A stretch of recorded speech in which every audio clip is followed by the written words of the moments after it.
Slight delay. Get your backpack. That was it, yeah. When everyone's ready. Running around.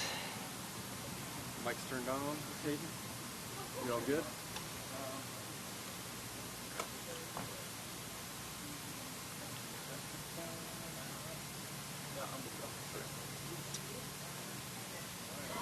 Good. Okay. All right, Padraig. Thank you for joining us here at the Colougard Classic by Exact Sciences. How's it feel to be here this week? Yeah, it's always nice to play in the desert. You have a good time of the year to come, and golf's ideal. The conditions are, the golf course is perfect condition, as you always expect when you come to the desert. So it looks like a very nice week indeed. Yeah, had you played here before this week? Never played this course before. I think the last time Tucson, the old match play when we used to be up here. But yeah, the course is exactly as I expected. It's a very high standard. Not a long golf course, but in very good condition. The difficulties around the greens, a lot of slope around the greens, so you wouldn't want to miss too many greens. It's awkward, you know. There's, as I say, with the slopes, you can get up and down, but you know, you don't want to leave yourself that too many times. So I think because of the good greens, the scoring will generally be pretty good because of that. Okay, go ahead, guys. How would you compare it to Omni? You know, I'm not one for comparing. I think this is a really nice golf course. It's in great condition. It couldn't be better. It's a nice setup. The rough is maybe a little heavier than we would normally have at Champions Tour events, which I'm happy about. It's not the biggest of golf courses, so it's not going to be too long. So that will give everybody a chance. But I'm hoping that the little bit extra rough and maybe the difficulty around the greens will suit me. When you have a course this tight, how much does strategy come into play on really placing every shot? Yeah, there is going to be strategy. You know, there's not going to be a lot of wind, but the little bit of wind can change those holes. So, yeah, off the tee, you got to know your numbers, I think, and maybe being a little bit conservative times into the greens. As in the, I do think, I wouldn't say while the course is tight, it's not there's not a huge amount of water or drama with that tightness. It's a bit of rough and desert, which is never great, but desert is better than out of bounds or water, let's say. So I think precise iron play is going to be the key this week. A good, not putting yourself under too much pressure by hitting lots of greens, giving yourself lots of chances of birdies. You know, you don't want to be out of position. So yeah, strategy is very important. You mentioned being conservative in your approach to the green. Is the mountain slope a big part of that? Because you can leave yourself some really hard spots. As pros, we ignore that stuff. No, we go purely by what we see. Well, we play practice rounds to get a feel for it and what we see. I know what, you know, in general, but it's a Nicholas golf course. If you go out to any of those greens, there's some big slopes going in the opposite directions. So yeah, maybe if it was a very straight putt, you might take the mountain into consideration. But for us, you know, and especially out here, there is a lot of slope in the green. So in general, we're just going to play with what we see in front of us. You're still playing PGA Tour events. What's the biggest difference between those events and what do you have to do to prepare for you to come out between the tours? Well, you know, personally, I'd be under a lot more pressure and stress at a PGA Tour event. You feel like you've got to be absolutely on your game from the word go. Out here, you know you're here, there's no cut, so you know you're here for the 3 days, so you're a little bit more patient out here, and because of that you probably play a little bit better. So yeah, there's a different attitude for sure. I think style of golf course, yeah, the pins would be a bit tighter on the PGA Tour, and obviously the course would be longer, but the longer bit doesn't bother me at all. It's irrelevant actually, the length of a golf course to us out on the tour. So it's much more to do with probably the tighter pin positions and just being under a little bit more pressure by the fact that the standard is really good in the PGA Tour. I want to ask you about the instruction videos you make. Do you remember when you first started doing those? And do you remember the inspiration for wanting to do those? Yeah, I did it. Just started doing it during COVID. I've always liked coaching. I love playing. I actually like playing my pro-ams and giving a few tips out there. I think every golfer, I think I should be able to get every golfer in the whole wide world to a single figure handicap.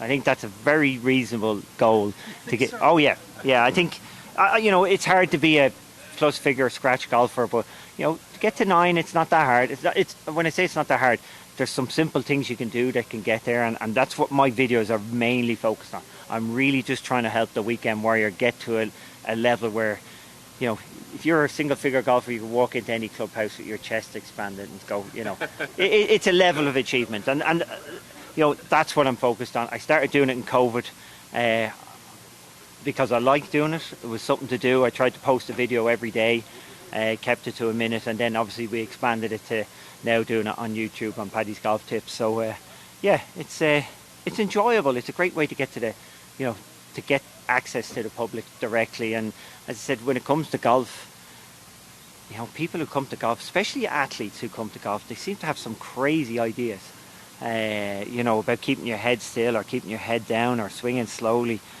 God, that's like 100%. I think it won't be 100%, but 99% golfers would be better off doing the exact opposite of what they think, and it would be better.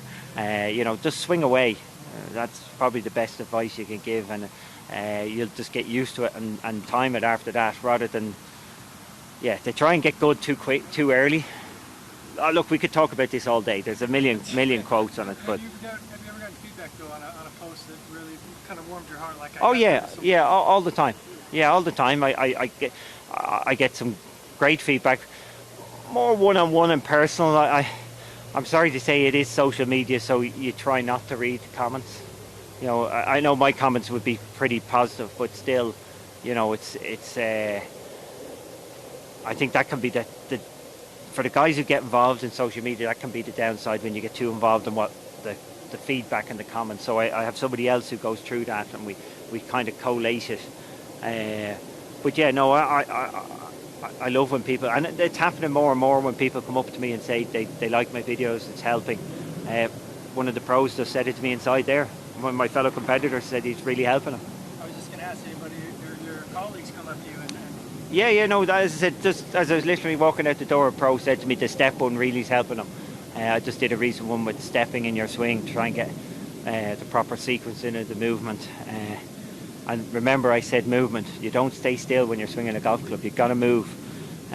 So yeah, it's nice when the pro, even though I'm not trying to make these lessons for my fellow pros, I'm trying to make them, as I said, for beginners and people who are kind of stuck in the game, who aren't improving, and you know, trying to get them across that threshold of you know, being able to break 80, be a single figure golfer. When you see the foot traffic kind of around here, and you know, everything kind of involved in the pro in the last couple of days, does it give you a visual of how, especially this 15, 16, 17, 18 amphitheater is going to look over the weekend with all the spectators and everything around there? Yeah, you know, the big thing about the Champions Tour is when we come to venues that aren't necessarily serviced by the PGA Tour, and you come here and you can see it's a bigger event. You know, they're preparing for decent sized crowds, hopefully big crowds, and that's the key for the Champions Tour. We keep going to cities that don't regularly have a PGA Tour event. We get a lot of spectators coming out. You know, we're the only show in town when it comes to golf, so that, you know, it's looking like this is going to be a very well received week and tournament as regards to fans coming out. And look, we're still players. We love playing in front of crowds and spectators. We don't want to be out there when, you know, you don't want to be out there at the end of the field with nobody watching. You want to be at, you know, right in the prime groups with, you know, hitting shots. And it's the whole idea of the Champions Tour. It's given players an opportunity to relive the great shots they hit in the past, to hit a shot under pressure, to relive that sort of excitement. And as I said, hopefully, you know, for a moment, feel like a player again. Forgive me if you answered this question a million times for the last year, but what does it mean to be inducted into the World Hall of Fame? You know, it is an interesting one, because when you grow up in Ireland, we didn't have Hall of Fames. Wouldn't have known anything about them, but once you become get out and tour, you hear more about it and you see it more as a something you want to be, because you know your peers are there. You want, God, I want to be there. I want to be a Hall of Fame player, and certainly as I've got older as a tour player, that's been very much a goal of mine, very much on my radar, and it's going to be really nice. It's a bit of a, you know, again, as you get older, you appreciate the accolades a lot more. I think when you're a young guy and you're winning, you think you're going to keep winning all the time, and you just keep going with it. But as you get a little older, you realise to to stop and enjoy the moment. I'm curious if you follow the day-to-day PGA Tour, live golf, all this stuff back and forth, fractures. What? Is there something going on? I have no idea. Yeah, of course I follow it. Okay, Yeah, yeah. On this tour, can you detach a little bit, or if you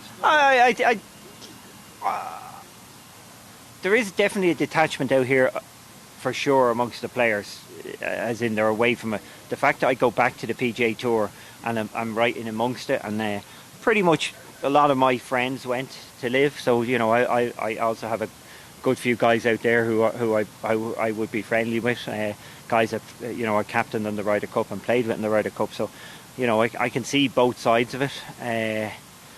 You know, in the end of the day, I played the majority of my career when there was two strong tours and there was a bit of rivalry and a bit of competition. So I wouldn't be adverse to that being the future, where there's two tours and you know, who doesn't love a little bit of competition and niggle? You know, when you whatever football team or whatever team you follow, you know, you follow one team and you've always got a little bit of an edge against another team. So I don't mind the rivalry. You know, I think the biggest thing going forward for the PGA Tour is, you know, there has to be some way of capping, you know, can't just steal all our players sort of thing, you know. So, you know, I have, you know, players will always make a choice individually what's right for them. But I think the Tour has to, you know, there's very few businesses in this world where there isn't some sort of non-compete sort of clause. And, you know, if somebody wants to leave, well, the Tour should get the money, not the player, sort of thing. Yeah, I don't know. That would be my thing. I don't mind the competition. I don't necessarily see. I don't think it doesn't look like there'll be any sort of golfing merger in the near future. So, you know, why not have it a little bit like the old European Tour and PGA Tour, where there's a little bit of competition, and it certainly is good for the fans when there's rivalries. But it trickles down to this tour too. There's potentially guys that won't make it to this tour. Yeah, that's true. Yeah. I suppose I haven't really. Yeah, that is true. There's players that I'm not against, you know, some sort of transfer back and forth. You know, I played Mexican Open there in the PGA Tour a couple of weeks ago, and I'm sure they would have loved to have Abraham Hanser play. So I'm not against having a small amount of invites, and that cuts both ways. You know, if a live event went to you know, a certain market where they don't have home players, you know, I'm sure they'd like to invite those players from that country. So again, if the European Tour is in Spain this year, we'd love to have John Ram play the Spanish Open. So I'm not against small amount of transfer of players playing events, and you know, maybe a couple of invites going each direction. Maybe even, you know, an outside team playing every week in Live. For why not? But again, I'm not too sure how they're going to come together as one tour. So why not have an agreeable two tours where there's a bit of rivalry? What does it mean? Last one, go. What does it mean to you knowing that players are also going to be playing in honor of cancer survivors and also to those that unfortunately have died of colon cancer? Yeah, no, it's a big deal for the players. We actually, maybe as we get older, this is the way it goes. But we do appreciate that every week we're playing for charities. This week, you know, it's cancer and cancer survivors, cancer awareness. I lost my own father to cancer. You know, I think every family, it's impossible not to be touched by it. So it's nice that we're doing some good. You know, we make great money. We're out here, we're living the life. I don't know anybody who wouldn't choose to live the life we're living out here, playing golf and getting paid to do it. So it's nice that we actually can sit down and also say we're doing a little bit of good with it, raising some awareness this week, and you know, hopefully we're all sort of representing one colon cancer survivor, battler at the moment. So this week, so you know, it's nice that we can help, we can be part of it, and you know, as players we actually do appreciate it, because obviously everybody else is doing the work to put us in this position, and we kind of swan in and take the glory, but we do appreciate the fact that we are making a difference in the communities that we play in, that we're actually helping out with charities, because you know, we are doing so well. It's nice, you know, if you're looking yourself in the mirror in the morning, you know, it's nice to be able to give back as well. Very good. Thank you, Padraig. Appreciate You're the welcome. time.